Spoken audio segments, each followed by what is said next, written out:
So hello everybody, it's John Hope Bryant, and I'm live here in Austin, Texas, this is a pop call, it's unscheduled, but I was inspired to share a story with you that I think is very, very important, very powerful. Everybody signing on. Let's see if I can acknowledge you before I get into this. Hey, Ida Hood from Houston. We have offices there in Houston now, Ida, that are helping with the recovery efforts. So hang in there and tell your friends we're there. Hey, Karen Wiggins. Just want to make sure that I acknowledge people. Jibuzo. Hey, Zena, you're at work. Where do you work at, Zena? Hey, Ida, Austin is a great city. It is a great city, yes. Dave Cameron, hello from Fort Lauderdale. Marvin Bell from Milwaukee. Yvonne from Kentucky. Ransom Evans. Hey, where you at, Ransom? Hodges. Hey, Brandon Love. You from St. Louis? Frank Jordan. Good evening. Hey, Frank Jordan. Did I just meet you, Frank Jordan? Ida Hood. Jet Blue. You work at Jet Blues. You know, they're lucky to have you. George Gibson.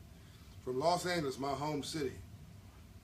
It's Shelly Mills. Loretta Washington. Hey, from Newark. We got Velma from Nashville. Danette Hilliard from Madison. Syracuse in the house. Ransom Evans, New York. Eric Sims. Hey, Memphis in the house. Leroy. Tennessee in the house. Keith. Let me see. Columbus, Ohio. Lance Johnson. Patricia Oley. Atlanta, Georgia, my home city. Hey, Jennifer. How you doing? She works at Operation Hope. Good people. Very smart. Last flight, heading home soon, Zena says. Okay, cool. No one can say you lazy, Zena. And any man that gets you needs to work real hard at it because you're a serious person. Keith Bass in Memphis, Tennessee. Kimberly Stewart from Texas. Mark Perez. Okay, so let me get into this. I'm in Austin, Texas for the Austin Black Physicians Annual Gala. It's there. Hey, UFSC in the house. How you doing? Hey, Brian Johnson from Atlanta. The Atlanta Black Physicians, my friend Dr. Tim George is running this. Dr. Tim George, if you Google search his name, you'll find out he's one of the top doctors in the country, period. Not black, white, red, brown, or yellow. He's one of the tops actually in the world. And he's chairman of a major medical facility here in Austin. He asked me to come and speak at their first event. And I was really inspired and a little distressed. Inspired by what they're doing. Distressed because for the first time in really since the Civil Rights Movement, you've got Sergio still trying to get me to go run for president. Hey, Sergio Award. I'm going to talk about that tonight. For the first time in history, you've got a cratering of black people trying to be doctors and medical professionals. So black men is just devastated. The numbers are just cratering. They're not down a little bit, they're down a lot. Black African Americans are just not trying to be doctors and others in the medical field anymore. And to the extent that they are, it's women who are doing it, not black men. In fact, the majority of black folks going to HBCUs now are women. And I mean like 60 to 70% of those going to HBCUs. So young brothers, we got to get your mind right. You guys, yeah, exactly. You hear what I'm saying. Volume is low. So we got to get, you might want to check the volume on your system. It may be your system and not mine. So we really have a lot of work to do. And it hit me as I'm looking at this audience of prominent intellectuals and black professionals. And it really, I'm going to put up some photos, really inspiring evening. It's like looking at a petri dish of a success that may be a picture of the past and we don't retain it. And I told them this too, and they need to get in these classrooms to start mentoring young people, start creating internships. And they really do care, by the way. They really do care. But not only are their numbers dwindling, you got a bunch of poor black people who now look at these black people and call them sellouts and Uncle Toms, and because they've succeeded and done well and bought nice houses and moved to the suburbs or wherever, some folks want to tear them down. And now it's like hurt on top of hurt, pain on top of pain. Hurt people hurt people. Hurt people hurt people. And so it's a double negative. And so I decided to do this video to just break up all this stuff and just really to get to the bottom line of what really is our problem. Now, again, my videos are for everybody, but tonight I'm talking specifically about Black America. I've said it before, I'm going to say it again. Because of the failure of the Freedmen's Bank in 1865 with Abraham Lincoln and Frederick Douglass, essentially you've got 35 million black people today who never got a class in capitalism, a class in free enterprise. So we're not dumb and we're not stupid. It's what we don't know that we don't know that's killing us, but we think we know. Can I get some response to that? Let me know here that you get what I'm saying before I go any further. Is what we, okay, good. Is what we don't, we're not dumb and we're not stupid. There's nothing wrong with us. It's what we don't know that we don't know that's killing us, but we think we know. So, okay, good. You guys are giving me some love there. You're saying you understand that. I want to make sure we track this along.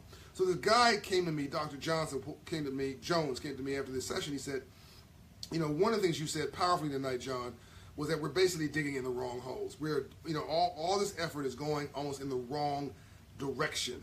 And that's why we're not making any progress. And if you go faster and faster down the wrong road, you're just going to get to the wrong location faster. And the definition of insanity is doing the same thing over and over again and expecting a different outcome. So I put a provocative title on this video, and I wrote I wrote an article on this same topic about 4 or 5 years ago. I'm going to post it, a link in the comments when I'm finished. But here's what I'm saying. If Bill Gates were black, it would be more important than if the President of the United States were black. Now, I know some folks are saying, well, John, first of all, are you hating on President Barack Obama? Absolutely not. President Barack Obama served his nation with distinction and honor and integrity, with dignity. Michelle could have been president herself as a bad sister. It could be argued that he couldn't have been president without her. So as a couple, they were amazing. Give them some love. I didn't agree on all his priorities. I think he should have been focused on jobs before anything else, but he focused on health care. I get that. I understand he has a family sort of connection with his mother and health care and all that kind of stuff. I get that. But my thing is, I'd rather you get me a job and let me buy my health care than get me health care and let me figure out I'm going to get a job. But other than sort of disagreeing on some priorities, I think he was a dignified guy, and I was honored to serve him as President of the United States. I was honored to serve the first black president as an advisor. I've served the last 3, as you may know, from Republican and Democratic parties. So I'm not hating on President Barack Obama. Fantastic, bravo, it's great. It's about, I don't know, 30 years too late. The 20th century was about democracy. So if you were Nelson Mandela in South Africa, the way you helped the poor people to get empowerment was the right to vote. You leveled the playing field with democracy. You got the bums out of office. You changed public policy, and that's the way you changed ignorant laws about racism and discrimination and bias by changing the laws. The lawmakers then changes the laws that flattens the playing field, level the playing field on public policy.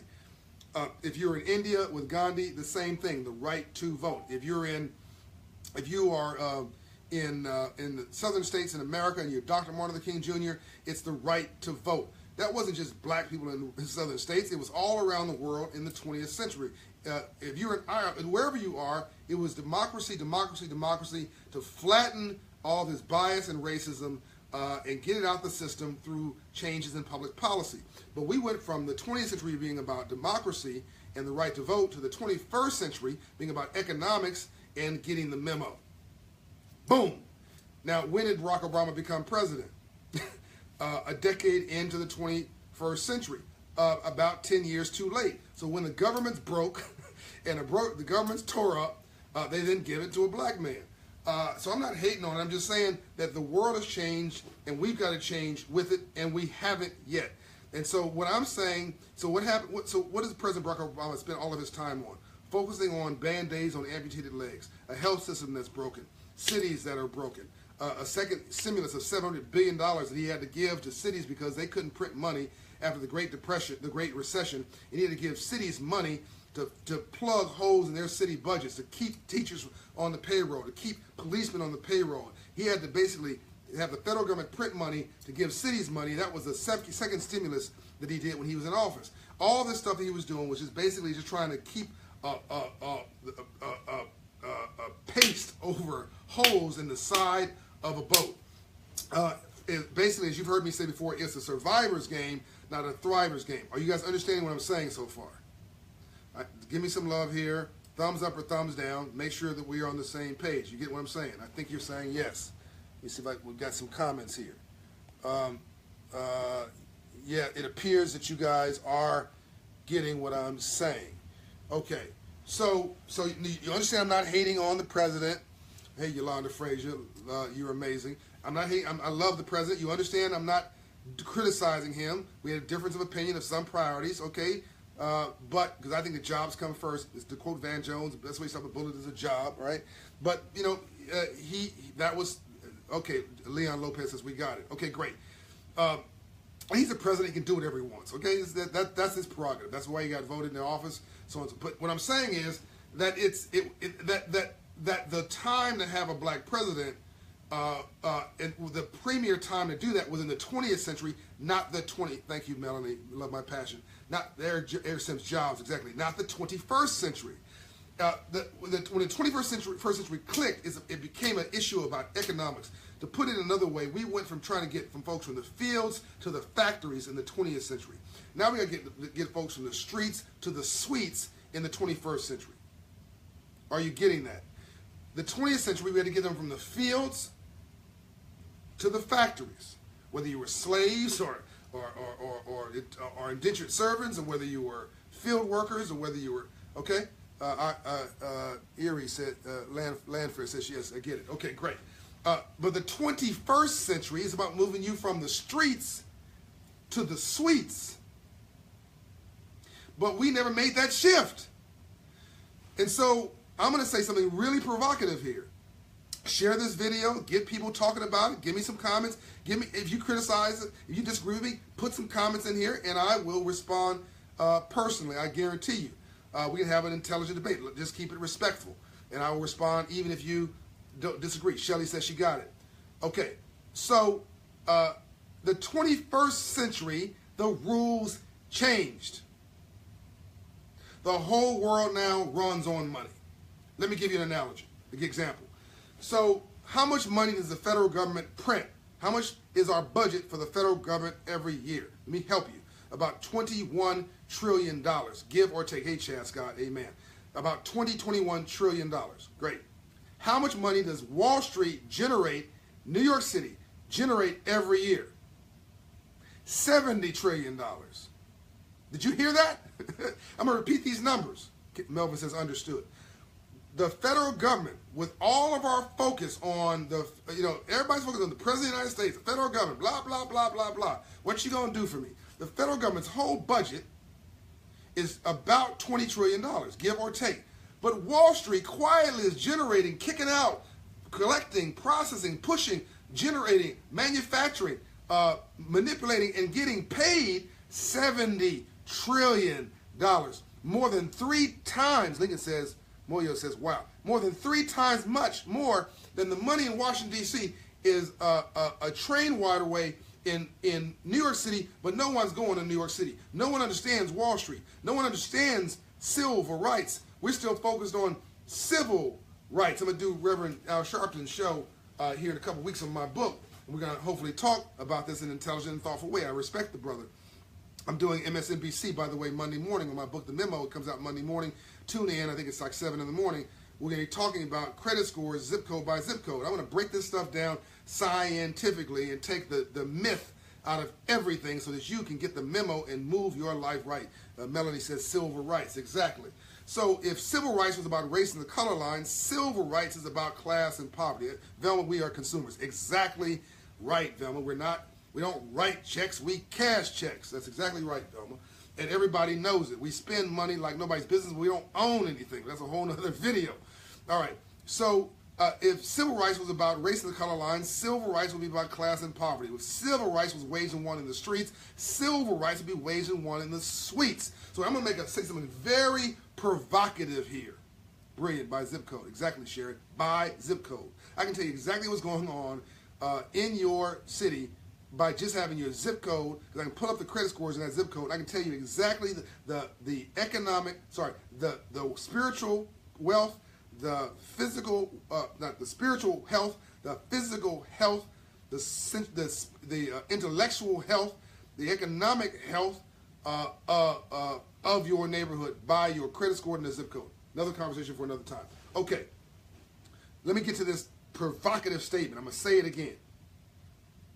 It would be more important to have a black Bill Gates by 100 times than a black president. Here's why.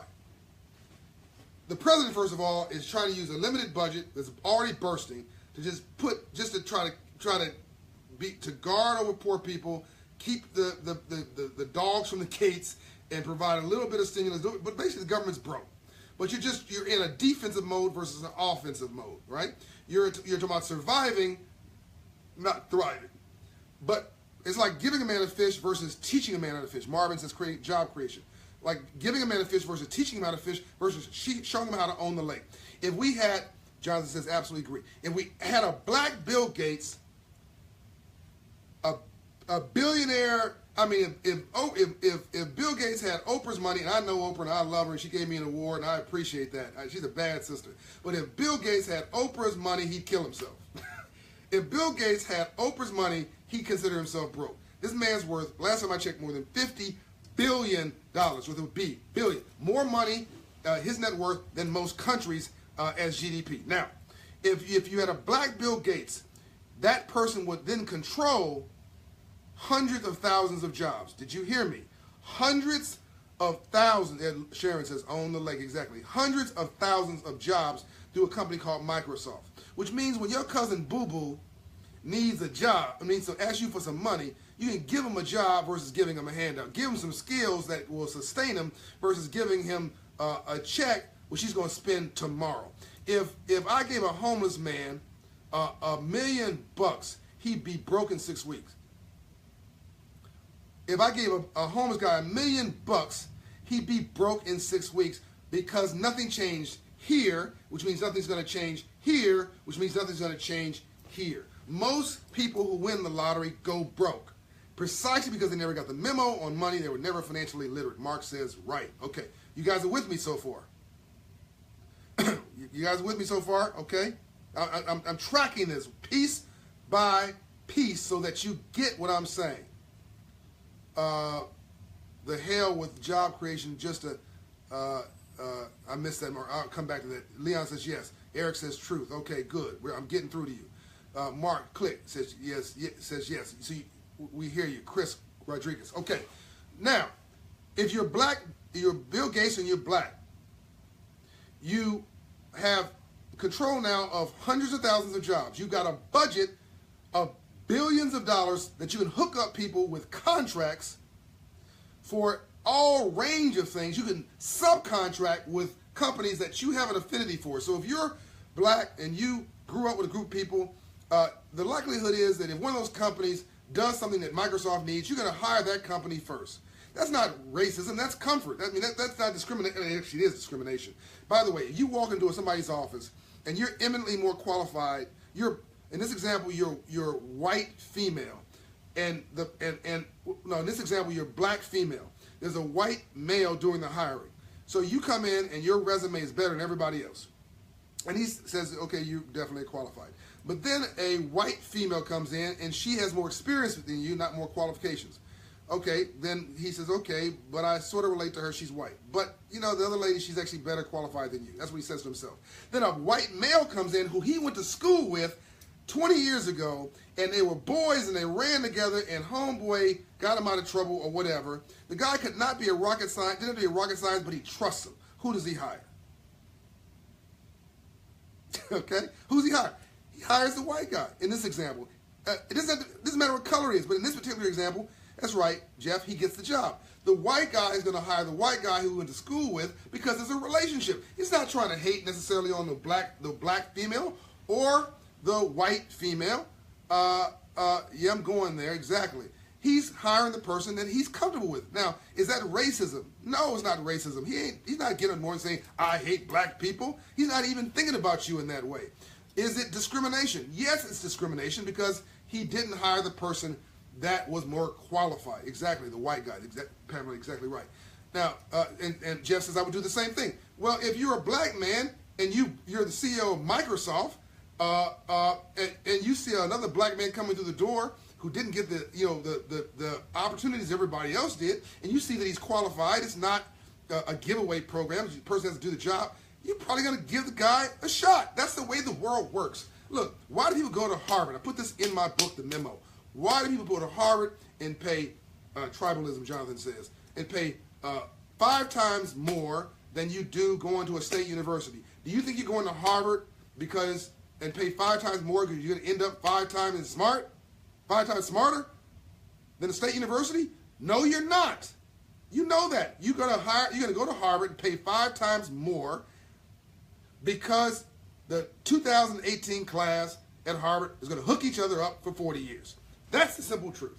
That half of all capital is relationship capital. So when you're the CEO of Microsoft, you're not just talking about your own net worth, your own money. You're talking about what you control. And what you control are jobs, economic opportunity, contracting, subcontracting, the environment of who gets hired, whether there's a diversity program there, whether there's a program for inclusion, whether you're looking at whether minority and women are getting hired and contracted, all that kind of stuff. But that's not the most important thing. Marvin says true. That's not the most important thing. This is the most important thing about what I'm saying. That billionaire has created, that multi-billionaire has now created several mini billionaires below him who have the network of an Oprah Winfrey. You get that so far? These are like, vice chairmen and executive vice presidents and division presidents who have been with him from the beginning, got some stock, and by the time the company gets mature, the stock is worth at least $1 billion. Are you getting this? I'm not done yet, by the way. I'm just starting. But so now one multi-billionaire has created 10, Shelley says boom, has created, let's just say 10 additional billionaires who are all hooking people up themselves with jobs and contracts and economic opportunity and looking out for their own community that they grew up in. Jonathan says copy. He got that. Okay. Now, underneath the billionaires are, I don't know, my guess is at least 1,000 multi-millionaires, not millionaires, multi-millionaires who are now, senior vice presidents, executive vice presidents, who came up with the company, got some stocks when the company wasn't nothing, stayed with Bill Gates forever, and then at the end of it, when they're ready to retire or transition, they get paid out with millions of dollars of stock from this once startup company. So now you've got multi-millionaires in the thousands, certainly the hundreds, but I think it's well over, somebody can do this research, this is easy to do, in the thousands, right?